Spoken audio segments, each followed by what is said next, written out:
Hey there, I'm Ken Jennings. You may know me from the quiz show Jeopardy, where knowledge is power. But even before my Jeopardy fame, I knew that public transportation's ability to transform communities and empower people was far from trivial. As a college student, I depended on the bus to travel between my university in Seattle to Edmonds, where my family lived. I've teamed up with community transit to explore some of the challenges our communities face and share how public transit can be the answer. Join me as we explore the transit effect.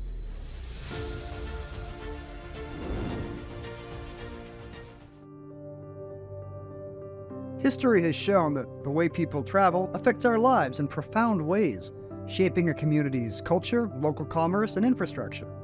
Today, we're exploring the history of transit and how it has shaped our communities in Snohomish County and beyond.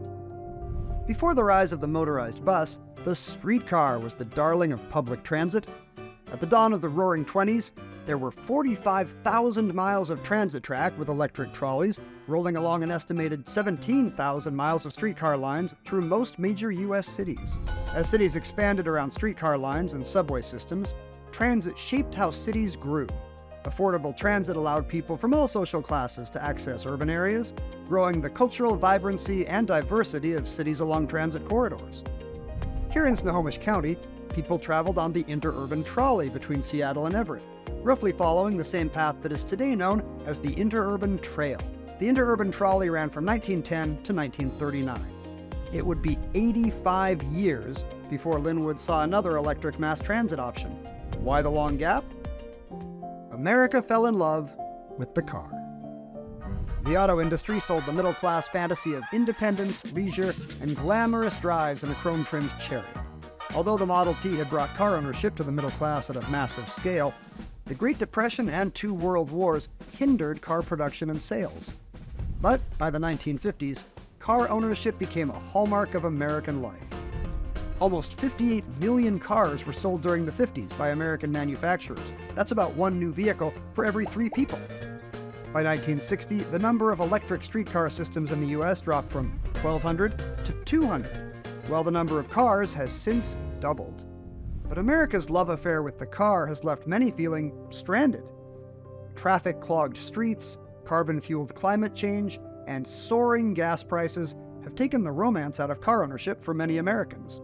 The freedom of the open road has people shackled to long commutes and steep car expenses.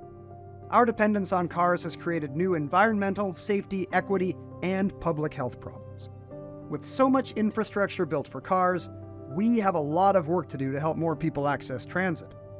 Reliable and affordable transportation is critical for making employment and education more accessible, and for meeting daily needs like grocery shopping and medical appointments. But 45% of Americans have no access to public transportation. Here in the Pacific Northwest, we're seeing how major public transit investments can shape our lives and communities in new ways and remove some of the barriers that people face to taking transit and accessing the opportunities it brings.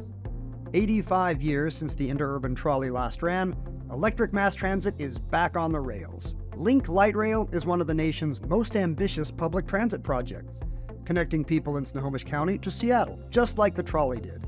But the plans for light rail go farther. By 2044, riders will be able to travel over 100 miles of track across 83 stations throughout the region. Taking cues from light rail features, swift bus rapid transit systems help people get around locally and quickly connect to light rail and other regional options.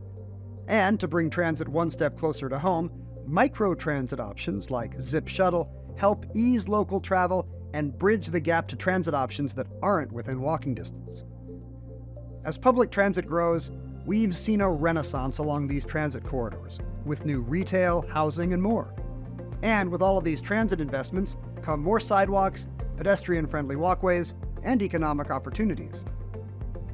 A century after the electric trolley's heyday, we're entering a new era of public transit, and the road to more accessible, affordable, and greener ways to get around is driven by people like you, not cars. Learn more about the transit effect and explore how public transit can help you connect with your community at ctgo.org/transitmatters.